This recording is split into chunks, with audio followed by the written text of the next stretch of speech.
All right, Anthony Roberts. Why don't we just start off with what everybody wants to know about, and that's Tren. Oh my God. All these conversations, they started in with Tren, right? It always comes back to Tren, it seems like. Have you heard of the Tren twins? I have. You have? Yeah. I just heard about them recently. There's a young duo. They're twins, and they're on Tren. Come on, kids. Oh, they had a great opportunity for one to do Tren and one to do something else. You That know? would have been such a great study, right? Right? I think I heard, what's his name? Big, fucking hell. This big white guy was talking about him. Fuck. Easy. Do you know what I'm talking about? No, we did say big, but No. Hey, it's gonna come to me. Yeah, you'll think about it later. Yeah. Anyway, I heard about them yesterday from your brother. The Tren twins? Yes. Yeah. I love it. And I hoped at first that it was just a clever nickname. Like maybe they were really jacked. like the Barbarian brothers back in the day. Nice. They weren't necessarily Yeah. actually barbarians. That's who were they were compared to the Barbarian brothers. They have like the Really? personality Oh, of like awesome. yeah. That's great. Mm-hmm. So they're going to do some movies, I hope. Some They're B gonna movies. They're gonna be in like cut off like those old school Jorts. Cavaricci pants or whatever. Zubaz, jorts and string tank tops. Here they are, the Tren twins. Okay. I'm digging it. Seth Feroci. There we go. Oh, Seth Feroci made a video about the is Tren jacked. twins. that's right. He is a big white guy. There you go. I'm sorry, Seth. Very true. Nailed it. So That's what I was thinking when you said big white. I was like, Seth Rogen. the story is these guys were exposed to Tren in the womb. Yes. Yeah, they were exposed to Tren in the womb, and the breast milk that they drank was also infused with that Tren. Damn. well, it's working. It's working. They look jacked. Holy shit. Hence the Tren. So I'm going to get super nerdy on this. Do you know love when it. they look at the soil and the plants around, right, like slaughterhouses and places where there are cattle that are exposed to Tren? You know there's Tren in the soil, What? in the water. Yes. Yeah, for sure. Where? What? So, Where can I get the Is soil? this in Jersey? so I was. Have you seen the Jersey Shore? I have. Yeah, beautiful. So, They're like needles lining. It explains why everyone there is in such a good mood all the time.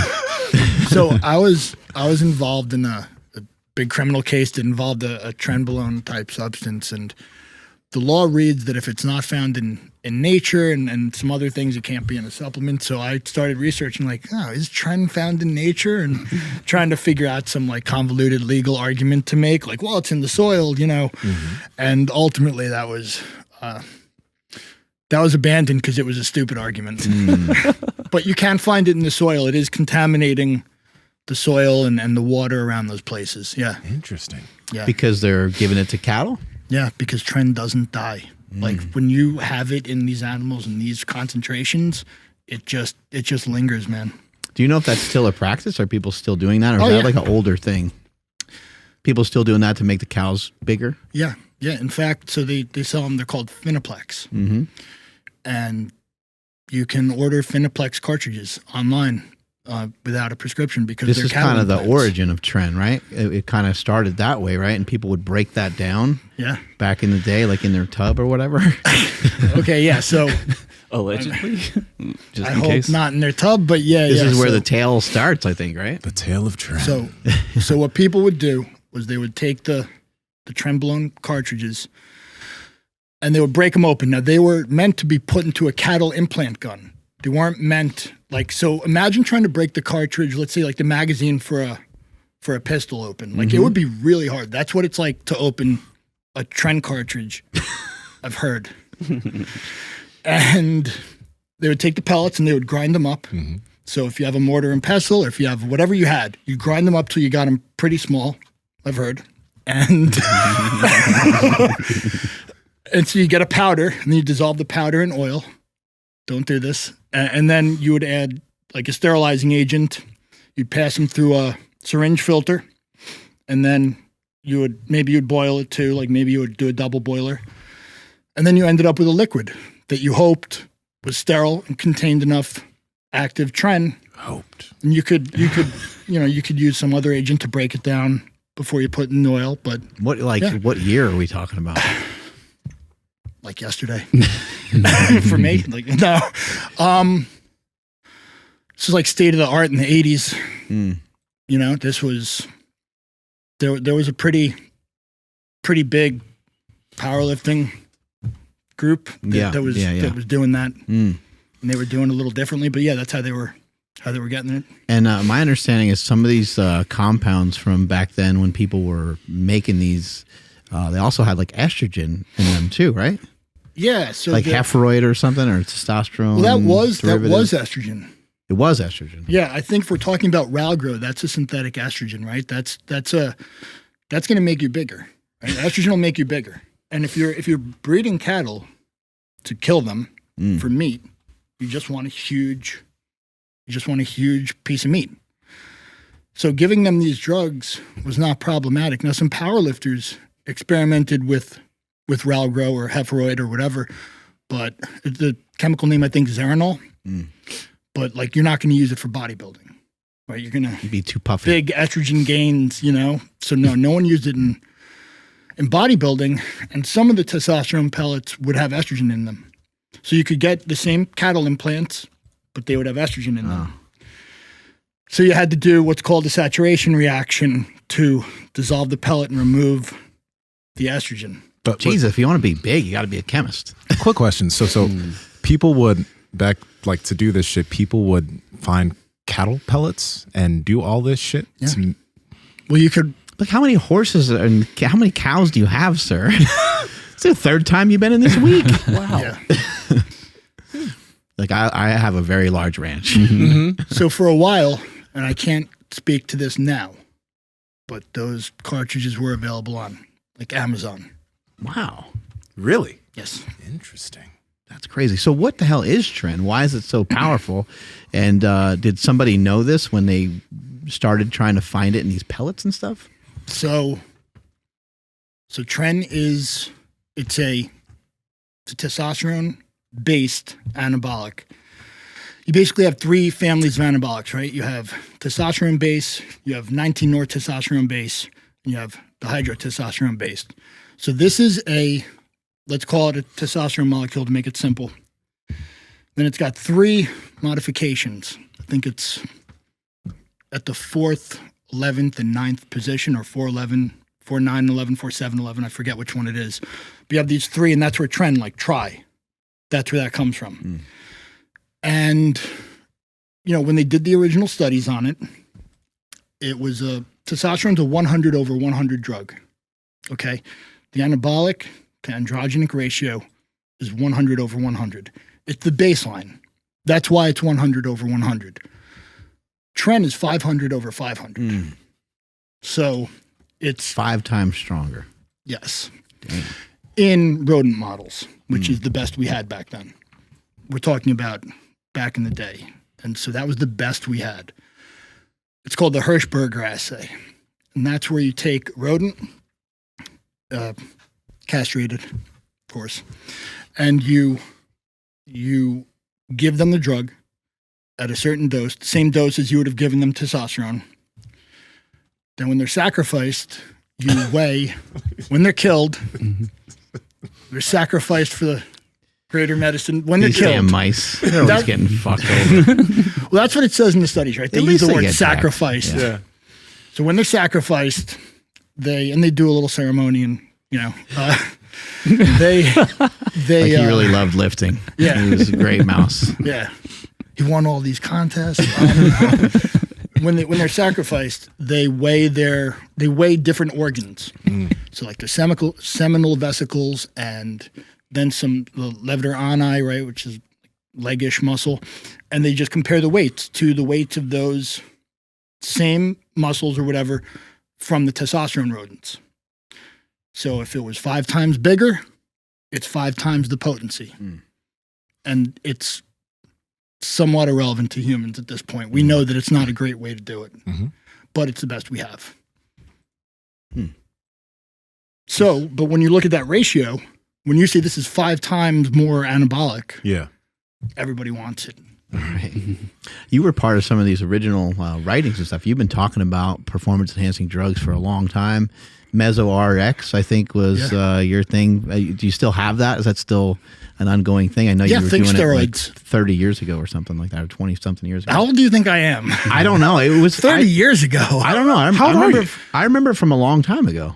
I'm 45. Nice. There you Okay. go. So when I was 15, I was a bonehead. There's no way. How long has it been around for? I've probably been writing about steroids professionally for about almost 20 years, let's call it. Oh, okay. What Yeah. drew you to love steroids so Still much? a long time. Why wouldn't anyone? No, no,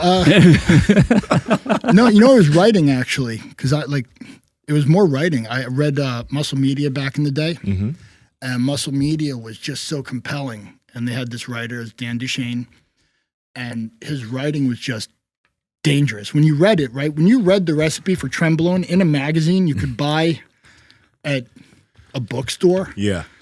you're like, is it legal to own this? This is a recipe for an illegal thing. Like, am I allowed to have this? And I was like 15.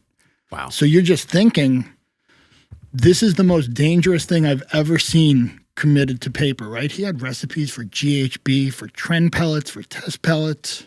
Yeah. So it was just so dangerous and so cool. As a kid, that's what you're into. You're like, this is cool. The extreme, yeah. Yeah. So that's He had like a newsletter, right? Dan Dirty Duchesne? Dieting, yeah. Right. That was after, but yeah. And that was 10 times what the other one was. It was insane. You know, I'm actually curious from both of you. I know you mentioned that you don't pay much attention to YouTube and social media and stuff, but do you think, like, when you were a teenager were as many young guys like hopping on shit as now? Because like TRT seems so common now, but I don't know. Was it as common when you guys were younger for a 19, 20, 21-year-old? From my experience, being like when I was, I guess, before the age of like 20 or so, it seemed like you would have to like poke around a little bit to find them, but it wouldn't be hard. Like you would be able to find steroids if you went to a local gym, you saw someone that's pretty jacked up. The leap to go and do them, I think, was a lot less then. I just think that I don't even know. I'm not sure what your experience is, but I would imagine that if I went to somebody when I was like a kid, I think somebody would have been like, you should probably take your time, dude. Like I'm not gonna entertain telling you where to go to get it. Yeah, there was a code of honor for sure. For sure, there was a code of honor. If you went on like a discussion board and you were like 15, they would boot you. They would be like, absolutely not. And I think if you went to the gym at 15 and you just went up to the big guy and you were like, hey, he would be like, absolutely not. There was a code of honor back in the day. I don't see that. Yeah. I don't see that happening now. I think guys are just like, yeah, sure, here's my source. Yeah, I remember some guys talking about it, and when they would talk about it, I remember them even saying like, hey, this is something you don't worry about this or don't mess with this. And they're like, if you ever do take these things, they're like, study up on it, make sure you know about it, and wait till you're out of your parents' house. Yeah. Wait till you're on your own. I remember the old, and I always thought it was kind of condescending, but now I think it's kind of true. They would say, what should I do for my first cycle? And the common answer was research. Everybody would be like, research. That's the first thing you should do. Okay. Yeah, because when people ask that type of question now, like people are handing out prescriptions. Yeah. You got guys that are like 22, 23 making videos of what my first cycle is going to be. Yeah. And I guess it's the information age, so it's good that people are getting education, but then it's sort of rampant, it seems. Being somebody that has put out information for 20 years, what was the inspiration for getting some of that information out? So, yeah, it's kind of funny. I got my first job. There was a steroid website that was paying. They were paying for people to write articles, steroid articles, profiles on different drugs. And so it was like $200 for however long it took you to explain any particular drug. And I was like, I could use $200. And so I just started writing, and it was this huge project, and like 30 people signed up, and like 5 people ever wrote anything. So I wrote, let's call it 95% of the information. So I wrote 100 profiles or whatever, and then a few other people each did one. Like 5 people did one. And so they ended up making my work into a book. So that's how I got published. Wow. Yeah, and that kind of sets you on a trajectory, right? So I did that, and then some companies wanted, an ebook, and some other companies wanted this, and So I ended up being able to write a few books. It's probably important back then, especially because, maybe people just didn't have any clue on how to do it safely. And maybe the information that was passed around the gym wasn't always the best, from the biggest guy. Like maybe you're not going to get the best information from that knucklehead guy at the gym. Maybe you should learn a little bit more about it. And with the information not being so prevalent, it was probably a big deal that your work was out there. Yeah, I mean, it followed, the Underground Steroid Handbook was the first sort of printed thing. And at that point, you could only get printed work, right? I mean, that was before the internet. I mean, obviously the internet's been around for however long. It's definitely, obviously I was writing online, so it was around when I was writing. Mm-hmm. So I could sort of go on PubMed and do all those things. My book was after Llewellyn's book by several years. So there was already written work on it. There was already written work. Mine was just different than his. I think mine was a little more approachable, a little more conversational, more like the Underground Steroid Handbook. But yeah, no, that's the most important thing is people at least don't go in blind. Pep Project family, how's it going? Hope you're enjoying the episode. And this episode is brought to you by Merrick Health, the premium telehealth clinic from Derek from More Plates, More Dates. Now, if you've been wanting to get your blood work done or if you wanted to get your blood work analyzed by a physician, Merrick has your back on that. And Andrew, can you tell them how to do that? Yeah, absolutely. So if you guys know exactly what labs you want to get, you guys can load them all up into your cart and at checkout, enter promo code PowerProject10 to save 10% off all labs. But if you're like me and you're not sure exactly where to start, you guys can get the Power Project panel. You guys can head over to merrickhealth.com/powerproject and you guys will see a whole panel of like over 26 different labs, everything from head to toe that you're going to need to know what's going on under the hood. And again, to get in on that, head over to merrickhealth.com/powerproject and at checkout, enter promo code PowerProject to save $101 off of that entire panel. Links to them and all the information down in the description as well as the podcast show notes. Okay, so some people don't believe this, but my knowledge on this realm isn't that great. And I think it would actually do people a good service to make a difference between certain things. So what's the difference between like steroids, peptides? What other thing is out there that people talk about? There's steroids, there's peptides, there's what else? SARMS. Sure. Pro-hormones. Pro-hormones, is that on a different thing? Different thing, yeah. Okay. I don't even know. Are pro hormones like a... I wouldn't say they're different. So yeah, from what you know, what's the difference between these things? Like when people throw out the word peptides, because like I've seen supplements that have the word peptides on it. You know what I mean? So It's like, what is the difference with this shit? Well, I'm going to give the benefit of the doubt and say that when you see peptides on a supplement, they're talking about like collagen peptides. I'm hoping, Right? I'm yeah, hoping. that's like Sure, but when I talk about peptides, right, I might be talking about something like GHRP6 or GH growth hormone releasing peptide 6. Mm-hmm. Those are things that, in the example of the growth hormone releasing peptides, they tell your body to release growth hormone. So unlike taking growth hormone, right, we're just putting it in. Yeah. They're telling the body to release it. So think of them sort of like, this analogy isn't going to work unless you know steroids, but think of them sort of like HCG, which is human chorionic gonadotropin, which tells your body, right, ultimately to release testosterone. They're kind of like that for growth hormone. So like precursors. And are those things safe? Oh, sorry. Is HCG what's measured in women when they're pregnant? Or am I way off? No, you're right. Okay. Yeah. What's interesting is that I get comes so from- confused sometimes. I'm like, is that true? Like that's what they measure, right? When they pee or whatever, right? Right. So what happened was actually this comes from the bodybuilding world. So now if someone has low testosterone, they get HCG. Well, that comes from bodybuilders using HCG after a cycle. That's actually something the medical community took from bodybuilding, or the use of Nolvadex, which is tamoxifen, or Clomid, which is clomiphene. Those are Nolvadex is used as an anti-estrogen in women for breast cancer. Clomiphene is a fertility drug in women, but when men take it, increases testosterone. Mm-hmm. So a lot of these things are sort of piggybacked, right? The bodybuilding community, let's say they're ahead of the medical community, but they're ahead because they're taking risks that are bad to take, right? They're terrible. But every so often, they're right. Mm-hmm. And the medical community says, oh, let's do that. Yeah. Are peptides something that like they're tested for, correct? Yes. Like okay. Yeah. Okay. What's going on with this? Is it Ozempic? Is that the name of the brand? That's the brand, yeah. It's I guess people are kind of saying it's like a diabetic medication, but now there's like a lot of people just taking it for weight loss, and it's seems like some people that are diabetic are having a hard time actually getting it.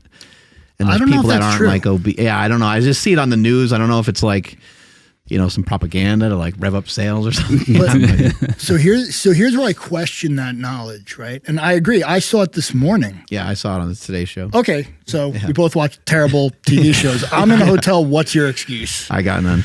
So I was watching this show, and they were saying, "Oh, people are having problems." So, okay, first of all, you wouldn't know what a doctor is prescribing it for, like. So how do we know, as the general public, how does a journalist know that, oh, these doctors aren't prescribing it for the right thing? We don't know that. That's true. They're not releasing their prescription information. They're not saying, hey, I regularly prescribe this for off-label use. Mm-hmm. So we don't know that. All we know is there are a bunch of buffoons on TikTok saying they got the drug and they're using the drug. But they could have been getting it from some, you know, online pharmacy without a prescription at all. Some of them have a prescription, but it, you know, it's off-label use. We don't know that the majority are these people. I question that narrative. Yeah. I love Al Roker as much as you, but I question that narrative. What does that drug do? I don't know. I have no idea. It's never interested me. The only reason I know about it is because people are allegedly using it for the wrong reasons. But also, I would say that these are, I don't want to say fat, but these are people that you would think they need some metabolic work. Right. So is that a bad reason? I mean, this guy needs if somebody wants to lose some body fat. Right. Seem like a harm in that. Yeah, and a high BMI is indicated in a ton of different health problems. So why is that less noble than the guy who needs it for this other reason that's implicated for the same cause or whatever? Why do you think steroids are illegal?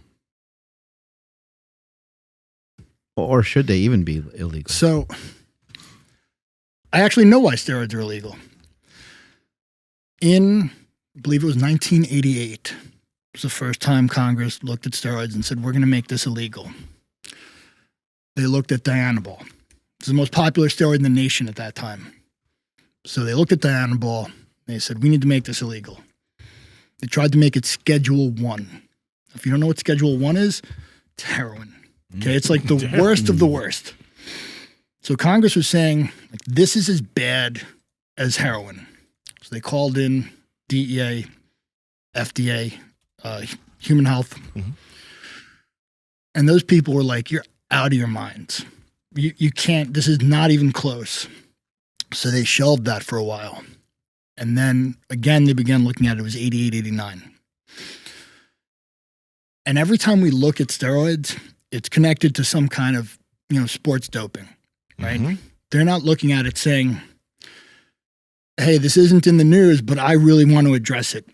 They're looking at it saying, this is in the news, and I too would like to be in the news because I'm a politician.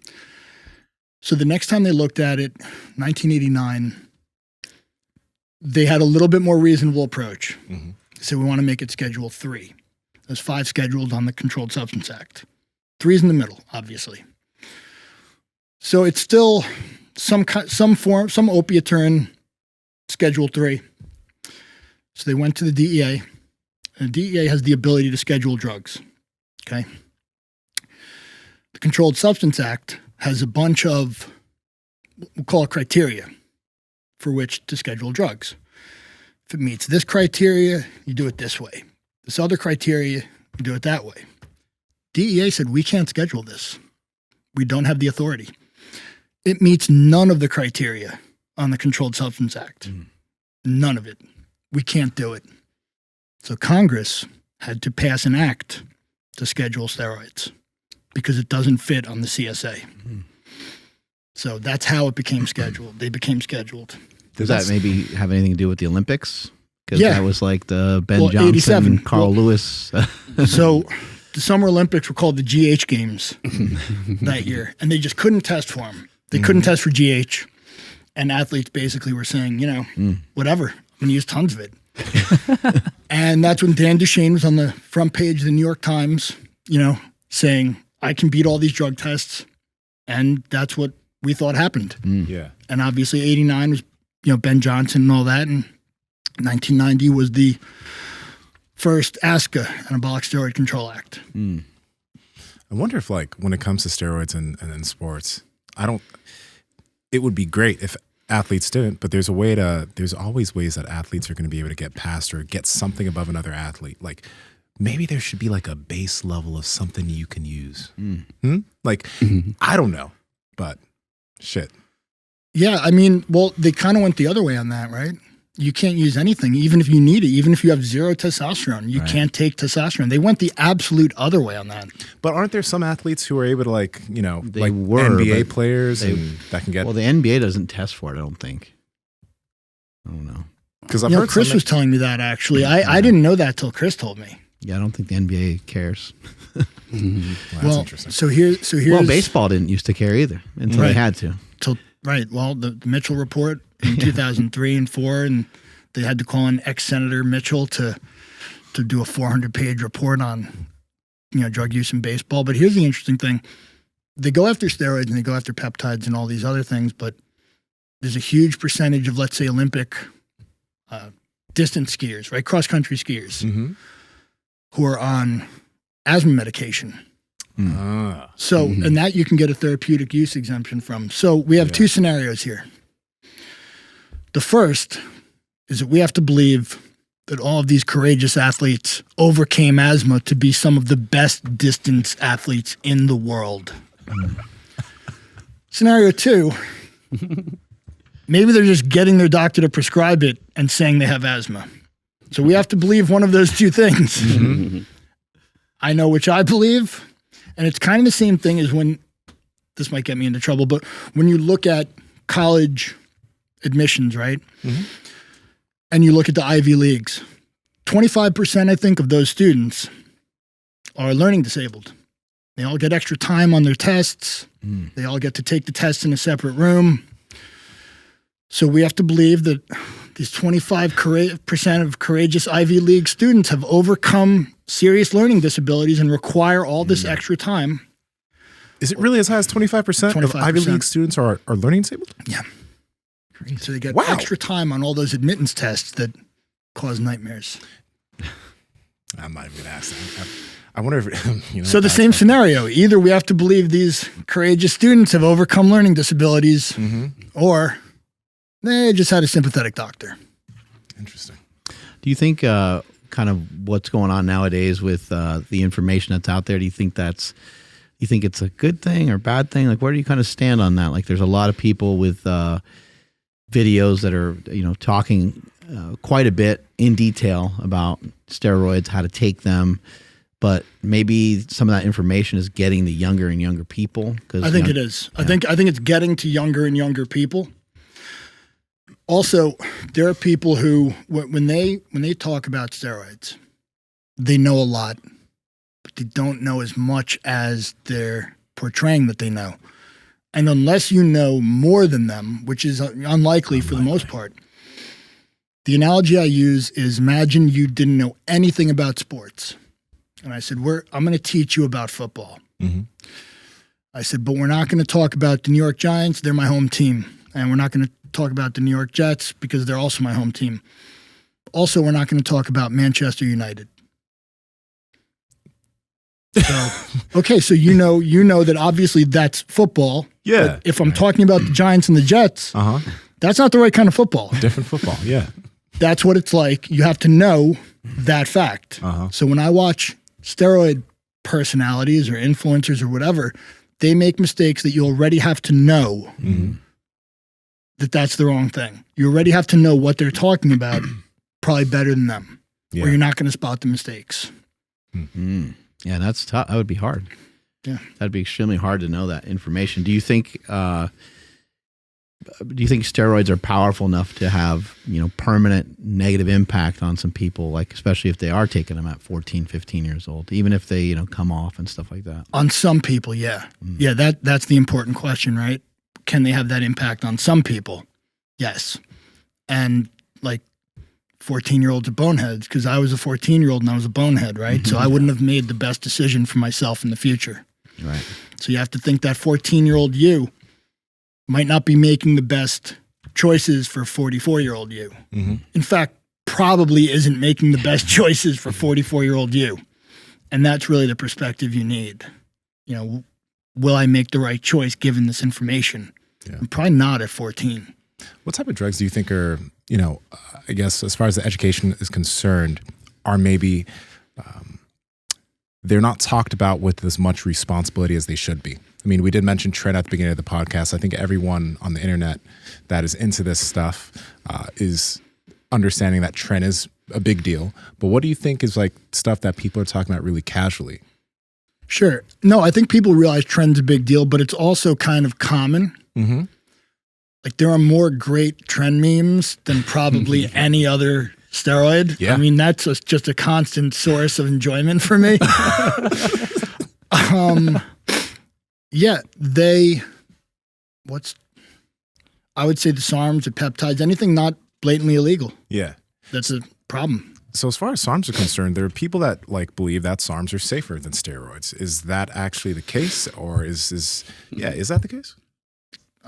Can be, I guess sometimes, right? These are the worst answers ever, but that's kind of what a lot of it comes down to. It's going to be sometimes. It's going to be they can be.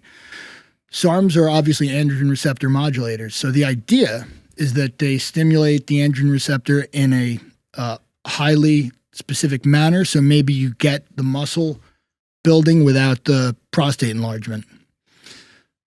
And some of them work really well, and some of them don't work as well for those purposes. But at the same time, none are FDA approved. So that should tell you something about safety and efficacy. So if there's a young kid who's like, I'm going to start some SARMs, what do they just need to remember this is not FDA approved and you are taking a risk that you may not know the outcomes of? For sure. Yeah. Okay. I mean, there's a reason, right? The FDA, I mean, there's a lot of companies that stand to make a lot of money, right? That have these patents and they're incentivized to do the clinical trials to get them approved. Yeah. And they haven't. They have not been able to get them approved. So what does that tell you? There's a lot of money at stake. And they're not approved yet. Probably be a good idea for people to recognize that if any drug is being talked about, that you're in a category of receiving some like medical advice, right? Sure. And then you've got to really think about like, who is this person? You know, who is this person that's sharing this information with me? Why are they sharing this information? Have they had a good track record previously sharing this information? I think it's important that I think people should. That's an immediate, just not necessarily red flag, but it's an immediate thing that I think people should proceed with caution. Once there's like a drug involved, that's being like recommended or prescribed, I think you should then start to think about.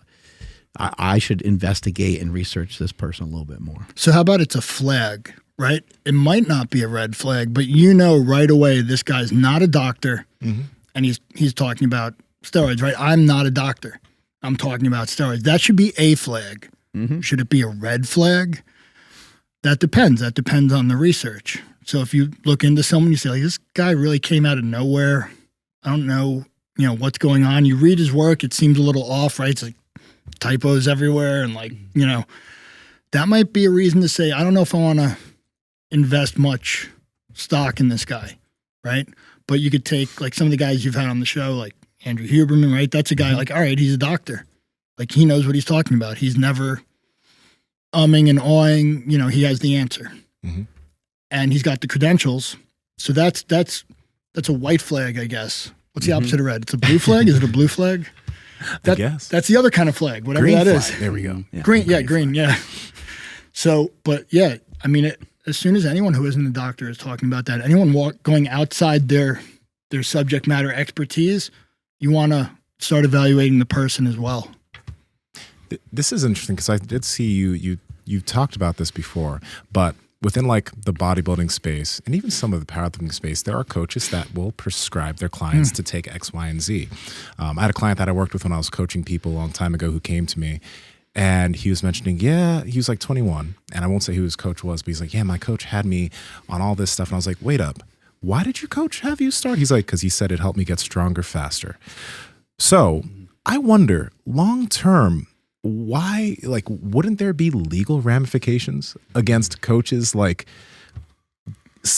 prescribing substances? Because it's not like they have a prescription, but they tell you to use this. And if some of these clients get health issues, can that come back and bite that person in that ass legally, or is it just for sure? Oh yeah, yeah. No, so I think the reason it hasn't, right, is think about it. The client has to say, I went to this guy for help winning a bodybuilding show. health coaching? Right. I went to this guy. I was trying to win the New Jersey Classic or whatever, right? The Jersey Shore Classic. No, that's a real thing. Just so you know, that's a real thing. It's a real thing. Let's go. It's not at the Jersey Shore. It's called the Jersey Shore Classic. It's got nothing to do with the Jersey Shore. I need to go to this. So right. So you're saying I went to this, and then you have to go to who? Like you go to the law enforcement authorities or whatever. You go to the local, state prosecutor. And you say, I took a ton of steroids, but he told me to. That's a kind of I'm sure you're not going to get prosecuted most likely, but that's a dicey proposition. You might get some traction if you say, I use these steroids and I had these health effects, and he has like 100 clients. Yeah. But it's dicey, man. You're going to have to walk in and be like, I wanted to win a bodybuilding show. So I asked the guy to help me with steroids, and then I bought steroids illegally, and then I used them illegally. I don't know of a lot of clients that are going to do that. It just presents this weird situation where you have to fess up to all of your crimes. And I've never seen it happen. Yeah, and somebody would have to then try to say that they had no idea it was dangerous and stuff. And it's like, well, you must have knew it was, how'd you not know it was dangerous? Sure, there's that. And then there's if somebody gets hurt, badly hurt, or let's say, God forbid, somebody dies, then that prosecutor can bring that case, right? You would imagine that they would want to, but they haven't. I mean, there are guys who have died, right? Yeah. And they were working with coaches. In fact, the recent kind of slew of guys who have passed away, they had coaches. It was known who their coaches are. It's still known. Yeah. I haven't seen charges. So for whatever reason, prosecutors aren't pursuing it. Washington Post just ran a huge series. Yeah. Talking about all these coaches, naming them, publishing emails. I haven't seen an indictment. What do you think the cause is of a lot of these bodybuilders been dying with the last maybe 5 years? Is that right? Yeah. Heart attacks, all of them. So that's kind of probably a multi-factor answer. One is that the doses are going up. They're just going up. There's more experimental compounds being used, more things that people just say, hey, I read this journal article. So this is something that I was told by some suppliers in China.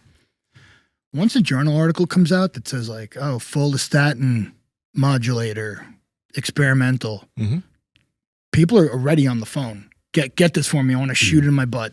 Right? Immediately. They're on the phone trying to get every new thing that's in every study. Wow. Yeah. So people are using things that just haven't been vetted. I don't think that's necessarily the cause, but that tells you the attitude. So people are taking, back in the early 90s, professional bodybuilder might be on 2 grams a week, right? Total anabolic use. Just anabolic use. Okay. Yeah. Right. So just whatever they get their hands on, 2 grams of it.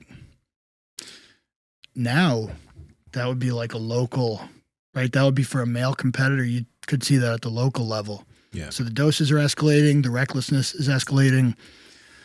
The proliferation of pre-contest coaches.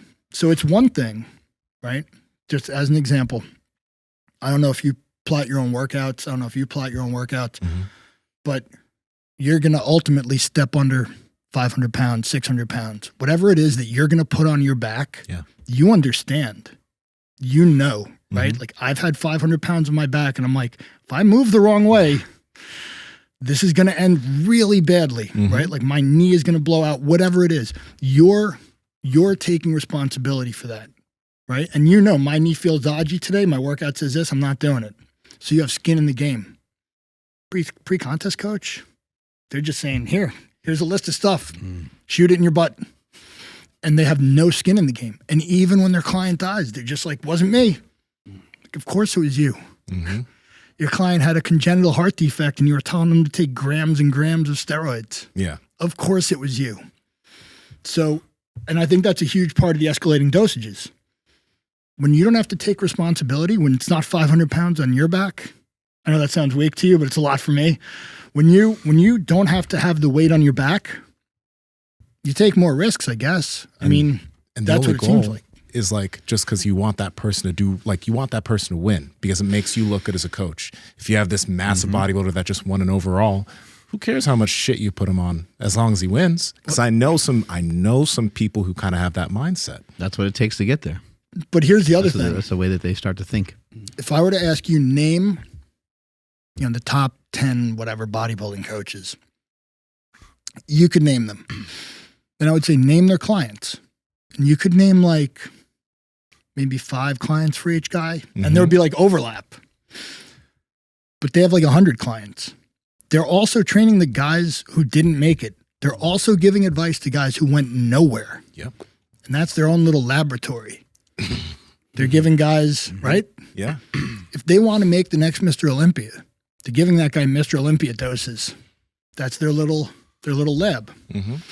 So what you're seeing is their best client out of 100. It's not really that great. That's not an awesome record. And that's an interesting thing too, because don't get me wrong, I don't know a crazy amount, but I've heard like people say like, I think, I don't know if Jay Cutler or one of those top guys is like, yeah, I really didn't use that much stuff. So there's people that are like, I didn't actually use a lot. And then there are other guys that are like, yeah, I managed to use a lot and there were absolutely no issues. So the weird thing is that there are some people who's, for some reason, their bodies can handle just a fuck ton of anabolics, right? Whereas there's some people who don't need that much anabolics and they get these amazing results. But everybody's just a fucking test when it comes to these drugs. I wonder about that.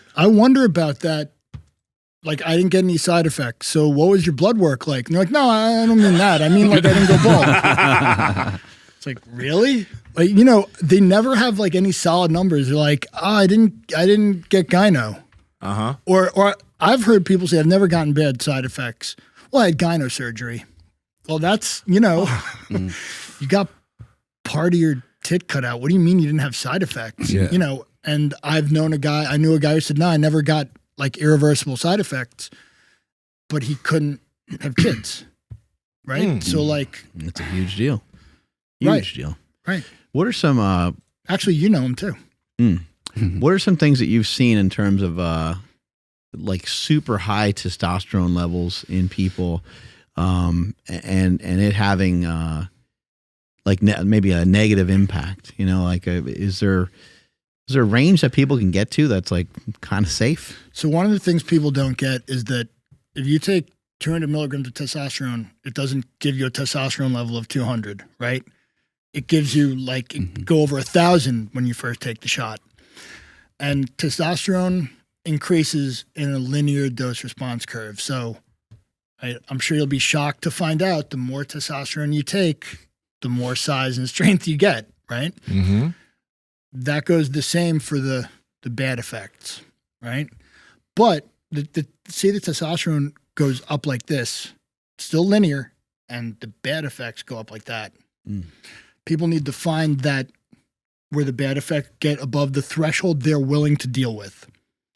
So your cholesterol might go up a few points, but it's not in a dangerous zone.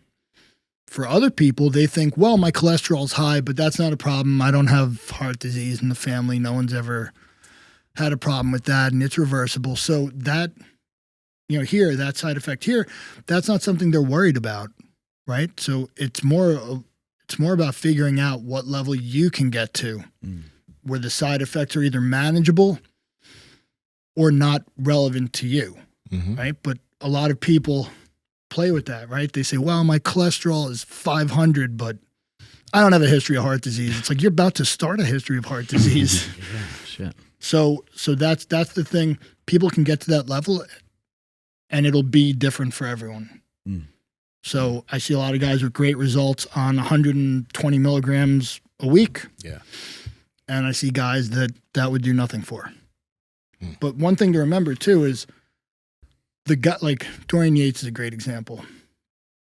He got to where he got, and he always said, like, I only took a little bit of Primabol and a little bit of Test.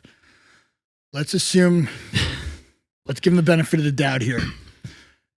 It's different to use testosterone like HRT doses to maintain as opposed to getting there. You're going to maintain a huge percentage of those gains using exogenous testosterone. You're not going to get there using 120 mgs a week, but you might be able to maintain most of it. Yeah. So the fact that whoever, and I just used Dorian, I know nothing about him right now. The fact that he's on 120 mgs a week and saying, well, I'm 240 shredded. Yeah. But you didn't get there on 120 mgs a week. Yeah. So a lot of those guys preaching HRT doses don't realize that's not how they got there. And they wouldn't have gotten there on the dose they're using now. So that's an important, way to distinguish the dose that got you there versus what you can tolerate now. Would you guys say that like and Andrew, chime in too, because y'all know about this. Would you see that the use of TRT is just way too liberal these days? Or is it good that more men are getting on TRT? Because you've heard Andrew Huberman talk about like the benefits of TRT, right? So, and we've had people talk about that too here. But do you think the use is too liberal, or it is what it is? I think it could be kind of life altering for some people. Like there's some people that they put a decent effort in the gym, and they are spending time on working on their nutrition, and they're kind of just spinning their wheels. They're not like that motivated. Yeah. Maybe on a scale of 1 to 10, they're putting in like a 6, but there is an effort there. Sometimes when someone takes TRT, maybe they start bumping that up to like a 7 or 8 in terms of how motivated and excited they are about training or running or whatever it is they're doing. If you look at someone like Tom Segura, I mean, he's made tremendous progress in the last, several months. He's completely transformed. And like, I think that's a wonderful thing. It's nice to be able to have that opportunity. Now, what people miss is that person, a lot of these people that you see that are making these great transformations, they still change their habits. And a lot of people don't get their habits together. So I think sometimes people think, I'm going to go on TRT. A lot of people think they're going to like lose like 40 pounds and put like 10 pounds of muscle on. And it will not work that way unless you get a hold of your habits first. I would suggest get a hold of some decent habits first and then start to look into that. So, right, for you, have you ever gotten like a new pair of running shoes and then you're psyched to go out, and running sucks, right? But you're psyched to go on that first run in those shoes. In those shoes.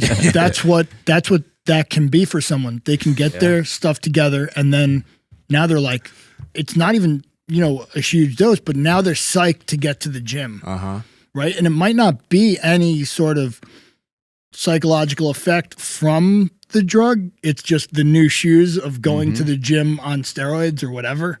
Like a lot of times I think it's that. And people tend to do everything right. Not everyone, but people tend to do things right when they're on steroids because either they think, oh, I'm wasting them if I don't eat right or I don't train right. There's this fear of wasting them, or there's this, if I'm going to take the health risk, I'm going to make it worth it. I'm going to get, maximize gains. So I think it's more that. I think people just tend to do things better. Yeah, I would using something. I'd agree with that because I would like before I got on TRT, I would be in the gym and I'm like, man, I hope these reps and sets are actually accounting for something. And now I feel like I'm getting like the most bang for my buck because it's now being utilized correctly. But I wouldn't say it's being used. I mean, I guess it can be used liberally, but I think maybe the excuse to get on is a lot. Like the barrier of entry is so much lower now. People are like, yeah, I am kind of tired.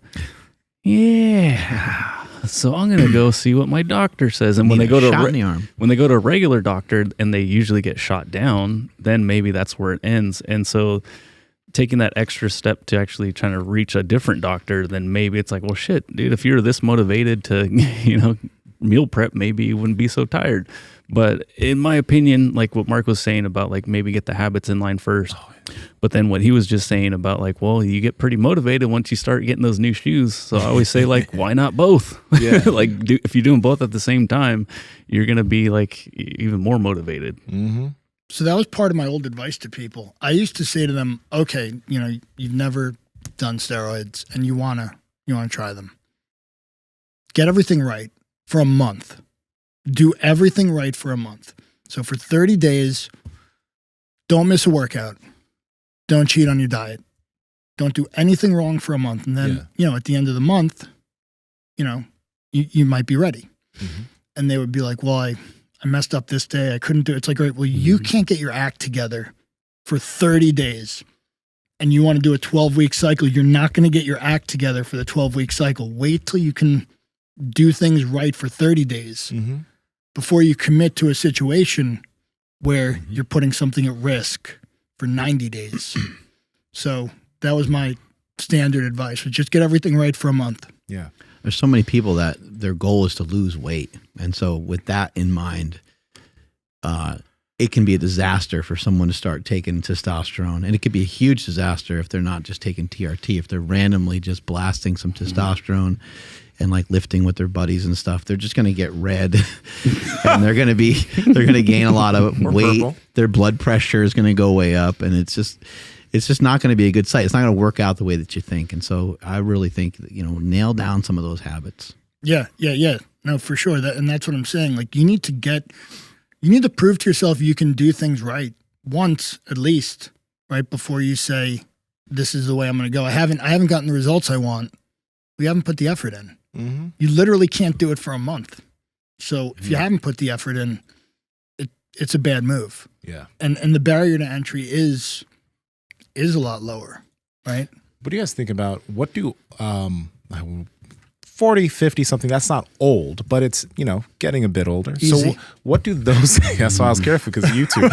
So when guys choose to because a lot of guys are now getting on TRT at those ages, but is there something extra that they need to be trying to think about when it comes to this? Because again, you see all these bodybuilders, right? But then you probably also have just guys that might be, not taking care of certain things, and then they pop on and they're already aging.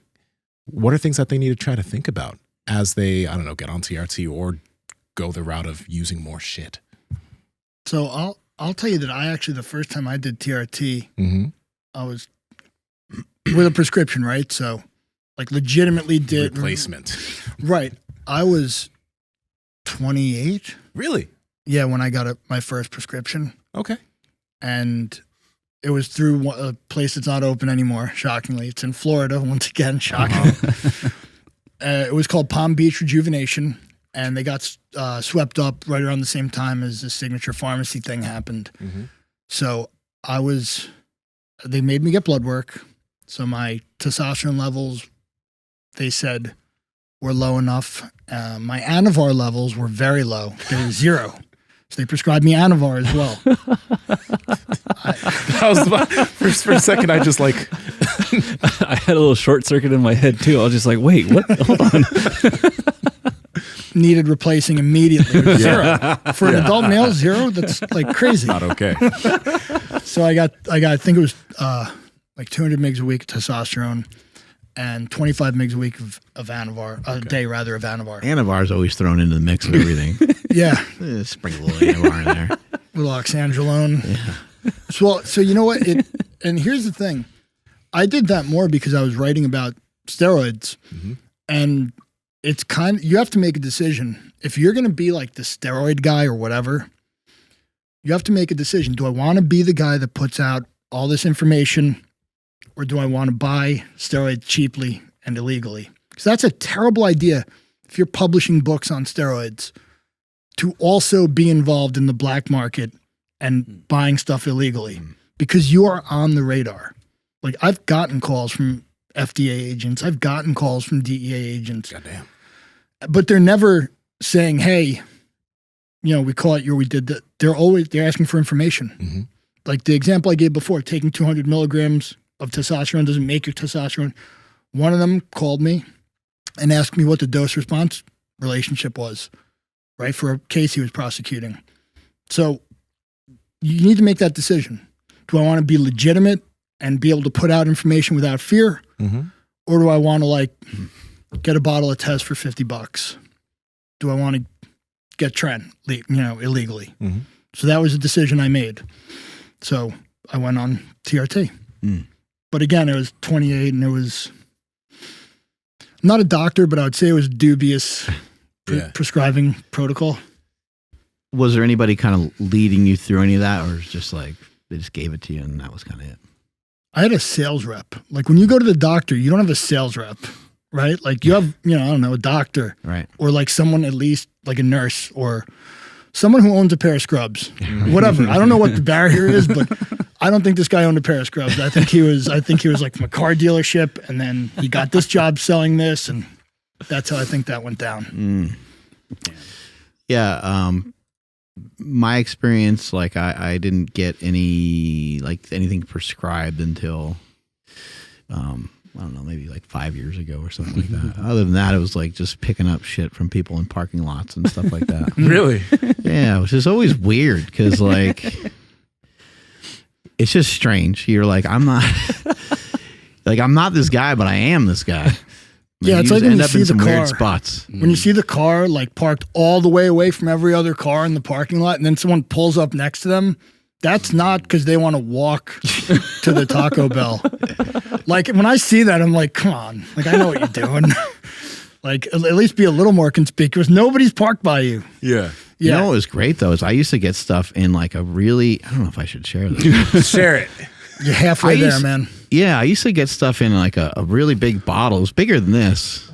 Like a jug. We call them a jug, a 50 mil. Yeah, it was like 100. It was awesome. What? And it just had a screw on top like this. It was awesome. It was so great. That's sterile. It was fine. It didn't have the little stopper on there, so you didn't have to even jam into the thing. It was amazing. You didn't have to.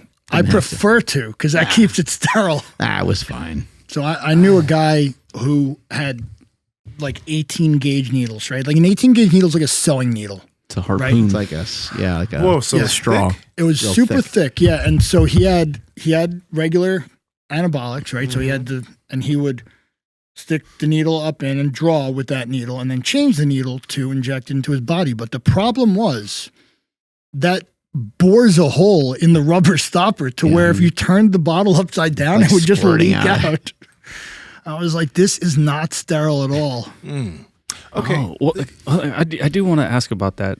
Cause like I have used the big harpoon 18 gauge needles to draw stuff, but it destroys the stopper big time. And then even will like put like the rubber stopper particles inside the test. And I'm like, well, now I can't fucking use this. Like, what do I do? So like, what do you recommend that you draw with then? Because like I can't draw with the needle that I'm going to inject with because it won't work or it'll take forever. Well, I mean, for me, honestly, my prescription is that I get 1 mil vials. Oh, okay. That makes sense. I never have to worry about that. But that's not, I mean, you could draw with a 20, you could draw with a 21, you could draw with a 23. I've since started drawing with a 21. But so other than that, like, are there any other precautions with like the stopper and keeping things sterile? Yeah, when the stopper's floating in the oil, that's. I just swim around it. Is all I do, and if it gets in the syringe, I just like just a little rubber in the body. I just stop before the rubber goes in the body. I'll understand all of this once I start using some injectable L-carnitine. I hope you don't. I will. I mean, it's L-carnitine. It's not a steroid. I don't want you. Yeah, that's. I mean, for the stopper thing. I mean, like I said, I use the same needle to draw as I used to shoot. It's metal going through rubber. It doesn't appreciably dull it to where it's painful for me. Okay.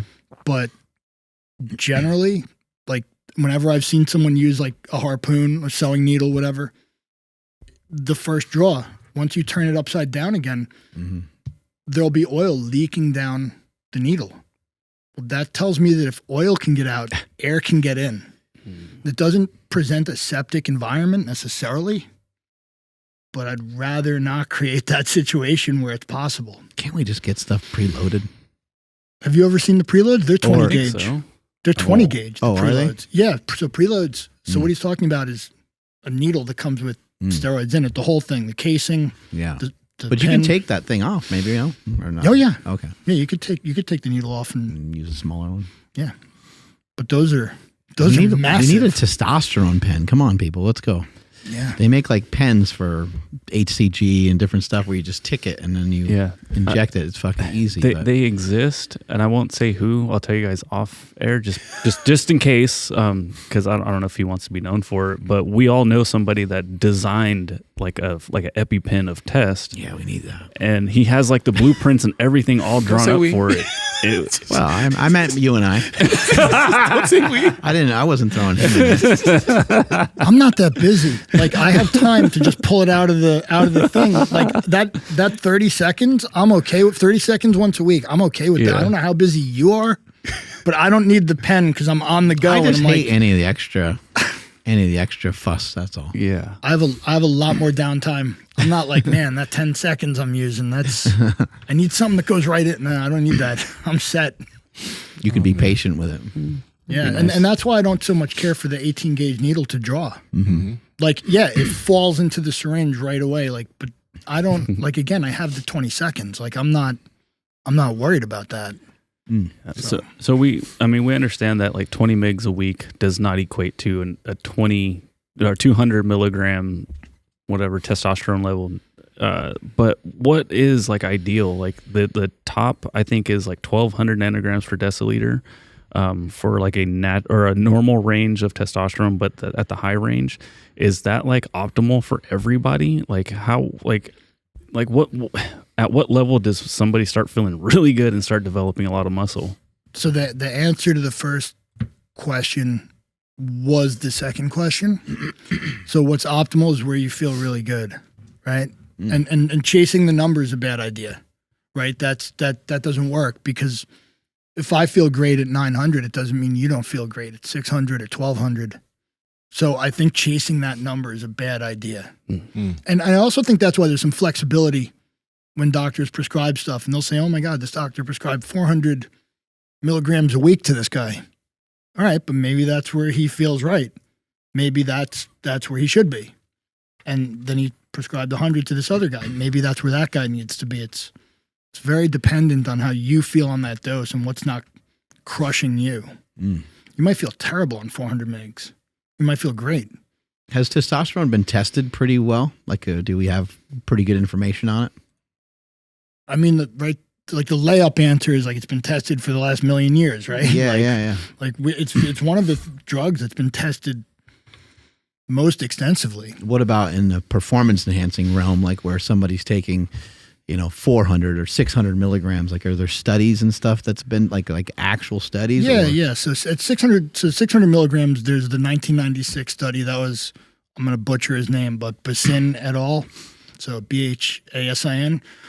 That was a 20-week study on testosterone that examined the linear dose response curve from, I think, 25 mgs up to 600. And they found statistically relevant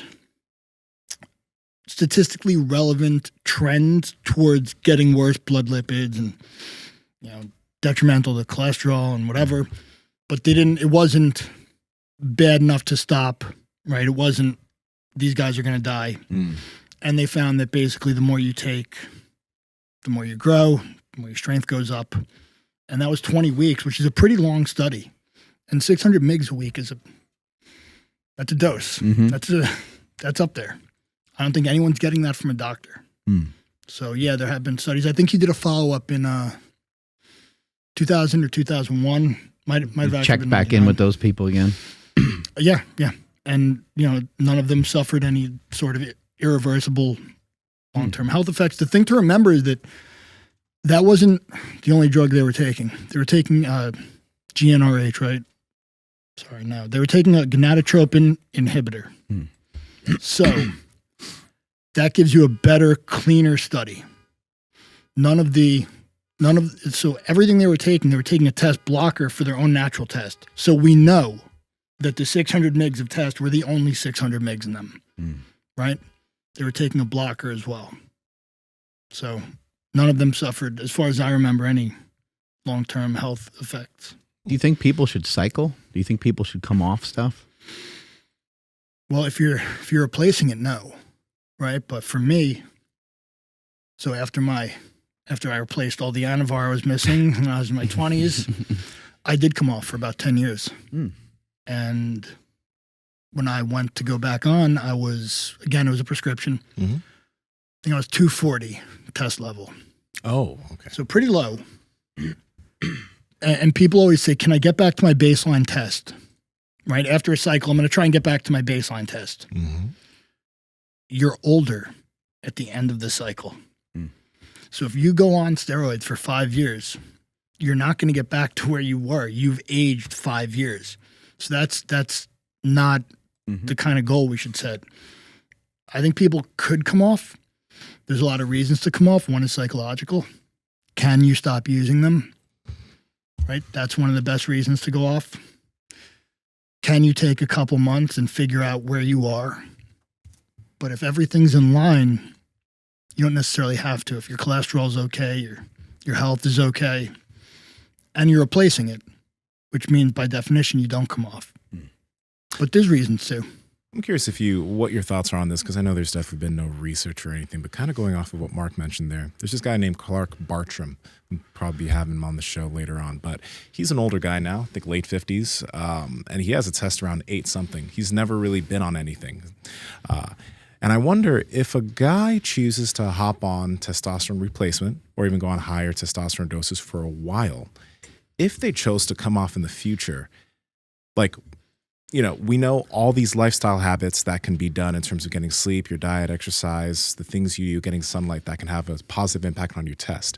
But if you go on testosterone replacement for a while and you choose to come off, will you have naturally lower test because your body's used to needing testosterone replacement versus kind of trying to get better testosterone through lifestyle habits and just trying to keep it there for a prolonged period of time? Well, anything you replace in your body, you're telling your body, I don't need this. And that goes for example, antioxidants.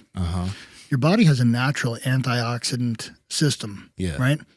If you megadose them, your body doesn't need to produce them, right? And nobody says, well, what'll happen if I stop taking all these huge doses of vitamin C?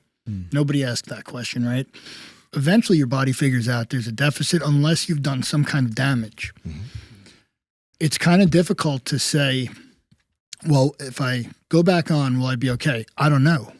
Are you a football player? Did you damage your pituitary, right? Have you been subject to numerous subconcussive blasts? Have you ever been knocked out? There's a ton of things. Probably a football player wouldn't get his natural testosterone back, right? You look at football. These guys are running, they're like small cars crashing into each other, right? Yeah. It's like getting hit by a car, right? Some of those guys are up 20 miles an hour when they're sprinting. You don't want to get hit by something, and they're doing it, every play. So that guy probably not going to get back his normal test levels. A lot of guys that were, in special forces, subject to, I don't know how many subconcussive blasts. There's some shearing forces, right, that happen inside the brain. Those guys probably need HRT. There's been a few studies on that. They're probably not going to get back to the level they would age standardized. But, again, I hate to give the answer. It depends. Yeah, of course. It's always going to depend. I don't know who Clark Bartram is. Yeah, he's in the fitness industry, has been for a while. That's not him currently. That's him when he was younger. But now he still looks really good, and he has high levels of testosterone. But he's never used anything. He's never been on replacement. He's just had really good lifestyle for a prolonged period of time. I think that's a accurate picture of him now, late 50s. Okay.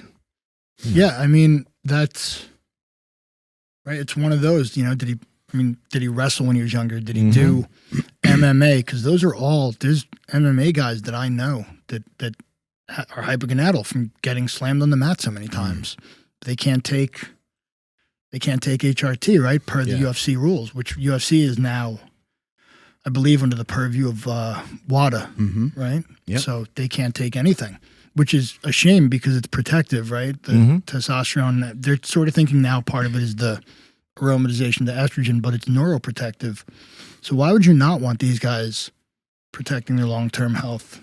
Power Project family, how's it going? Now, we talk about sleep all the time on the podcast because it's one of the biggest things that helps you with your health and fitness, your recovery, your muscle gain, your fat loss, everything. That's why we've partnered with 8 Sleep for such a long time now, because the technology behind the mattress allows you to track your heart rate, the amount of times it takes you to fall asleep, your tosses and turns, your heart rate variability.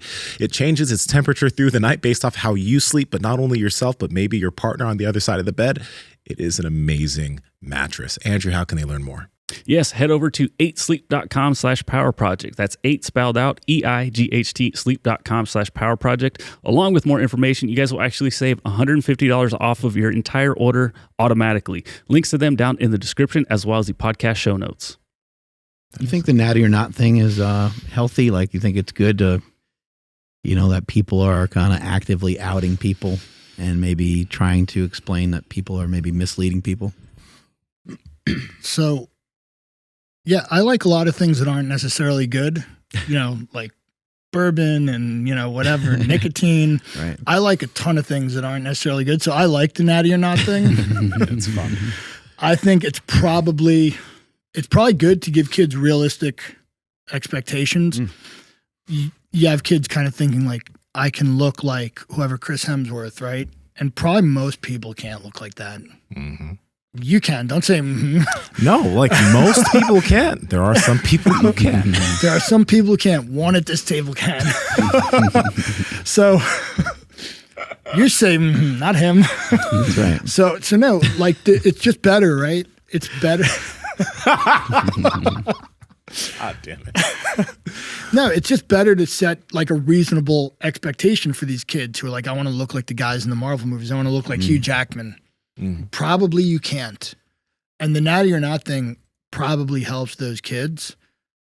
But that's not why I like it. I like it because it embarrasses the other people. You like that it mixes things up a little bit, right? Yeah. Gets people arguing a little bit, which is entertaining, right? We need some entertainment in the fitness industry. We need a little WWE going on. But at least put the doubt out there. At least be like, look, we don't know whether these people are using or not, but it's unlikely. It's unlikely that you could look that way. We don't know if they're using, but most people can't look like that. I also think it's kind of neat too for someone to say, this is not realistic. I don't think you can look this way. I think there's some people out there who take that as a challenge. Oh, let me see. I think I can look that way. Well, that's watch what I can too. do, because I got faith in this other guy. There's other people that they're actually sharing the truth with me. They're actually telling me that they're natural, and if they were able to do it, maybe I could be the next guy to do it too. It's a healthy mindset, though. Yeah. Now, if you're a pessimist kid you're what people like to call a realist, it's going to be like, oh, no, there's no possible way. I can't do that. And you're go in your room and cry. And then pin yourself. But you can only judge potential in retrospect. Like you can't say like I'm predicting you can say it, right? But it really holds no intellectual currency to say I don't think you can based on it's hard to do. I think these people might take it as motivation and will know if they can do it when they either do it or don't. But what's the worst thing that happens if you say it like, I think Chris Hemsworth's natural and I don't look like that. And then you eat right and you train. Like, what's the worst that happens? You look a lot better. You look better. You don't look like that. You fall short, but you look a lot better. So what's the negative outcome? Right. I also kind of wonder too. I think when people are thinking about like looking a particular way, they're thinking about aesthetics. You think the one thing that kind of sticks out is like body fat percentage, and it's like what's associated with body fat percentage.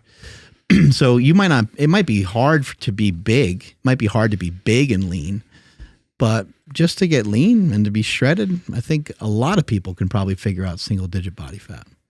Yeah, I remember. Might be tough. Might take a lot of time, but I think I don't think there's a genetic, or I would say that there's probably a genetic component for some people, but for the majority of people, almost everybody can probably get under 10% body fat. Well, I remember when the big thing was the Brad Pitt Fight Club body. And people didn't understand, like, he was like 160 pounds. Right. Because on screen, he looked fantastic. And people just thought, oh, he's got to be like 200 and shredded. It's like, no, he's like 160. Yeah. Set your goal, right? Like, everyone probably can get shredded.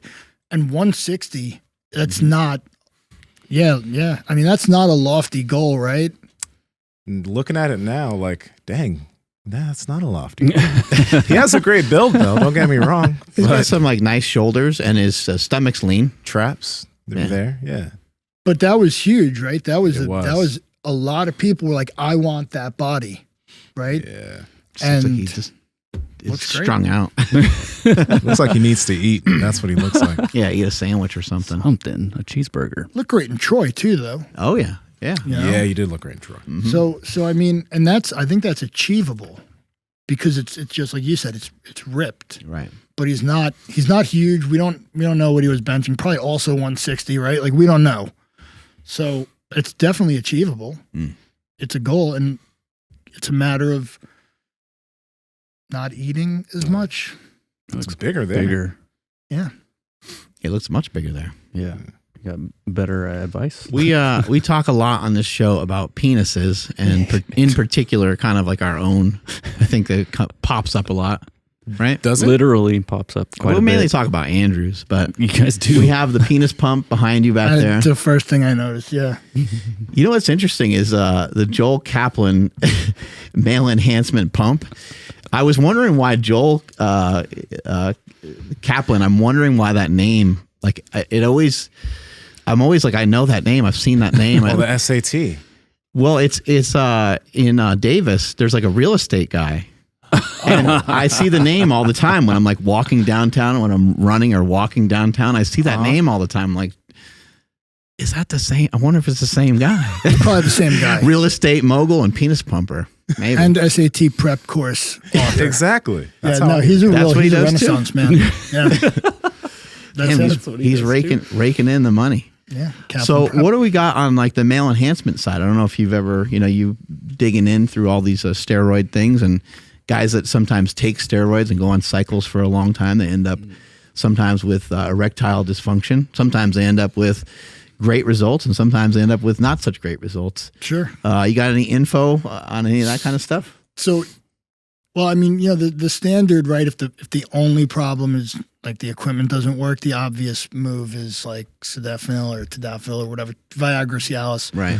But there's also some pretty cool evidence that those are like they're performance enhancers, not that way, Right. because they work on the nitric oxide system in the body.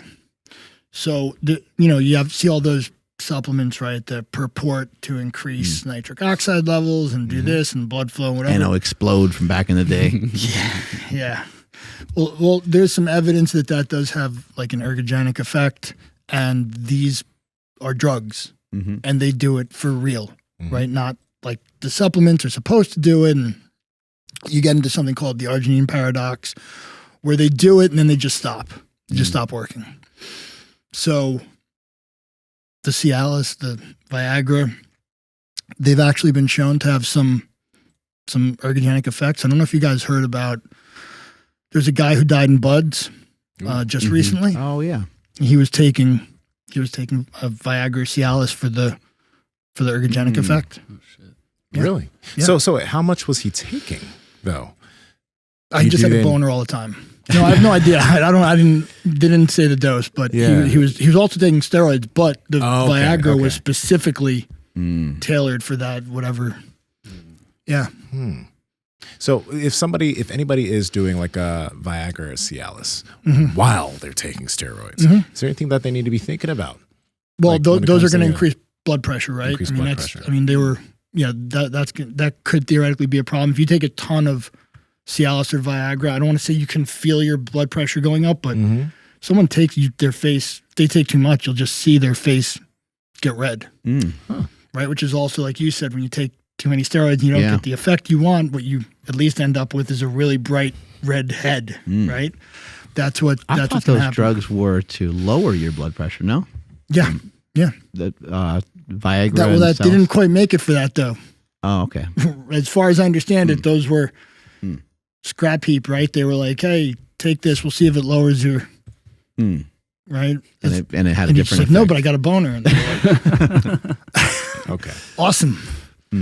Yeah, no, I mean, you can sort of feel that temporary, it's transitory rise, and that's what I think is going on. You can feel that though. You can feel like if you've ever done steroids for a while and you know this is how I feel. That's kind of how you feel when you take too much. Yeah. You know? And then what about like arginine and some of these things? Do they, you know, are they good for like pumps and stuff? Like, Same thing, right? Yeah. Same thing, but they, after a certain point, whatever your body is doing, whatever your body does to figure out, okay, we're getting this in excess, your body figures that out within about a month, and you just don't feel the same effect. So that's actually called the arginine paradox. What about other supplements? Because you've been into supplements as well. What supplements have been like effective? Like, what do you think works well? So I don't even consider it a supplement, but protein, obviously. So, but here's an interesting thing. We were talking about peptides earlier, and I was saying you're probably talking about peptides that occur, you know, in nature, right? Occur in whey protein has peptides, right? Di-and-tripeptides, and then it's got fractions. Something like a macro peptide or lactoferrin. Okay. So you can buy lactoferrin. So as a supplement company owner, you can go buy it, right? You can buy a kilo of it. That comes from whey protein. So at some stage, when these major companies get their whey protein, they do what's called peptide mining. They strip it of all the beneficial peptides. And then they sell the beneficial peptides separately so they could turn a greater profit on each kilo of whey protein. So you have to be careful, right? I don't know, or I wouldn't say which companies are doing it necessarily, but that's something that's done. So the whey protein where you say, oh, it's got these amino enhancing effects and it's got this effect on iron and, you know, satiety or whatever, they might have stripped it of all of those things before they sold that to the consumer. Depending on like where what their source is or something like that. Yeah, well, I mean, you know, just from an economic point of view, if you have a certain amount of things that you can strip out of the whey protein and still sell the whey protein, then sell the other stuff separately. Yeah. That's an economic decision for these big companies. But generally, I think whey protein's good. You just have to know that some people do that. Creatine, I love creatine. As you know, I'm sort of a pescatarian. I basically just eat fish or whatever. Creatine's been great for me. The first time I used creatine, I think I gained like 15 pounds on my bench, like right away, because I hadn't been eating meat. Yeah. So I gained a ton of weight and strength.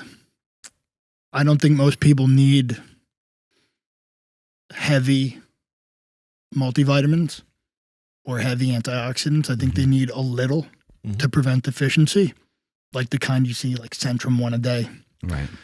I don't think people need, can I say Animal Pack? It's the only like mega thing that I know of. Right. I don't think people need that level. I think people need like enough to not be deficient. And in fact, when you take too much, antioxidant wise, you inhibit your adaptations. Yeah, so you can actually get less results from taking antioxidants. Wow. Yeah, well, because you're causing oxidative stress. Yeah. So you're looking for that reactive oxidative species, and what you're getting is complete inhibition because you have these circulating crazy levels of antioxidants. So you probably get less results. And that's been studied, and that's exactly what happens. Any good supplements for health? Like, so somebody's, maybe they, you know, have been doing steroids for years and maybe they are concerned about cardiovascular issues or other organs. Any good supplements that you've seen help with stuff like that? So that's an interesting question because when I get that, like, hey, I'm using a bunch of steroids and I want something that'll make me healthy. Like less steroids is what you should be doing.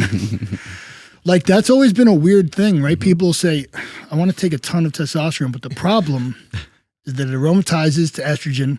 And now, you know, I don't want to get gyno. What should I take with the testosterone to not get gyno? And the answer is less testosterone. It's not, just load up on anti-estrogens.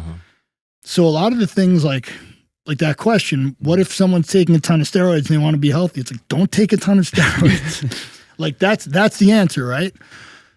Most of the things that will help you, for example, things that'll help your liver, most of them are detrimental to the oral steroid. They're going to make it less effective. So you might as well not take as much when you're talking about liver detox stuff. Milk thistle is going to reduce the effectiveness of oral anabolic steroids. So just take less steroids. So the guy that wants to be healthy, that's the answer. Like, don't try and also take a ton of drugs or take red rice yeast, well, that's got cholestatin. It's got a statin in it, right? Don't take less. Right. Always opt to take less. Good message. Yeah. For like one thing that I do always hear, not necessarily with celebrities and like actors and stuff, but about dudes at like the Olympia stage. If somebody gets outed or somebody shares their cycle and like, oh, but the guys at the top are taking like 100 times more than me. Is there any truth to that, or are people just super misunderstanding of what it takes to be an Olympia stage competitor? I think what it takes to be on the Olympia stage is your personal reaction to the steroids. So you can look at guys like Flex Wheeler, right? If you've ever seen him pre-steroid, he doesn't look like a guy that would be on the Mr. Olympia stage. Really? Oh no. Huh. He's definitely not doesn't look like that. He reacts well.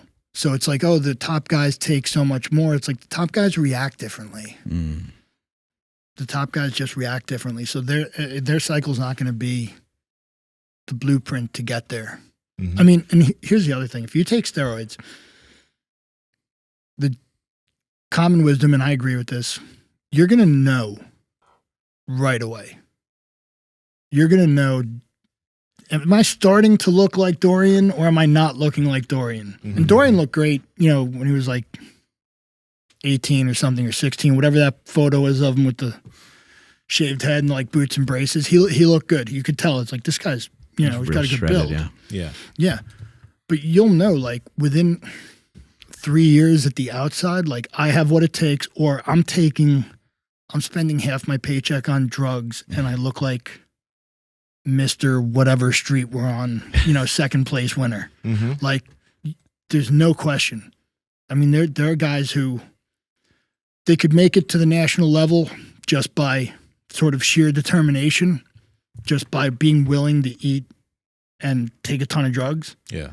But it's not going to end with them on the Olympia stage. And there's a point of diminishing return, although it's a linear dose response curve. If you think, well, I gained 10 pounds off 500 mgs a week of testosterone, but I need to gain 50 pounds. I'm going to take 5 times as much. You're not getting to the Olympia stage. You don't have that in you. The real story is the people say, I took 10 milligrams of D-ball and gained 30 pounds in my first cycle. That's the guy who's probably going to make it. The guy who takes mega doses to step on the local stage, that's not going to end well. What do you do nowadays to keep yourself motivated to go into the gym? Did I say I was motivated to go in the gym? At this point, it's more about being able to move, being able to like get through the day. I'm not trying to set bench records. I'm not trying to set PRs. It's more about being able to function, being able to say, like, if your brother says I want to go for a walk, not being like, my back, how far are we going? Around the block. I don't want to do that. I want to be able to walk, and be able to move. And, if I want to play sports, if I want to shoot some hoops, I'll be able to. So if you do train, you don't kill yourself with it? No. I mean, I have a membership at the kind of gym I would make fun of myself for going to when I was like training hard. You train there? What? I have that's where I'm at now. You That's don't where I'm have at you in don't life. have the giant duffel bag anymore. with Gallon the- of water. Yeah, the chalk and everything in there, the wrist straps. I and used to bring belt chalk. and- I did used to bring chalk to the gym. That's great. I never had like a gallon of water though, because like I wasn't going to the desert. I was going to the gym. Yeah. Like they have water fountains, right? Like It means you're serious when you get that gallon out. it means you're serious when you bring the gallon to work brought and you that work a shit to normal school. job. Yeah. Yeah. In a cooler, that means you're serious. You mean business. Yeah. All right, Andrew, want to take us on out of here? Absolutely. All right. Thank you, everybody, for checking out today's episode. Please drop those comments below and make sure you hit that like button in case the video gets suppressed on YouTube. We would appreciate that. And subscribe if you guys are not subscribed already. Powerproject.live for these dope ass hoodies. And make sure you guys are following the podcast at MB Power Project all over the place. My Instagram is at I am Andrew Z. And Nsima, where you at? And Nsima Inyang on Instagram and YouTube, and Nsima Inyang on TikTok and Twitter. Discord's below. Anthony, where can people find you? Anthony Roberts at Twitter. All right. At Mark Smelly Bell. Strength is never weakness. Weakness never strength. Catch you guys later.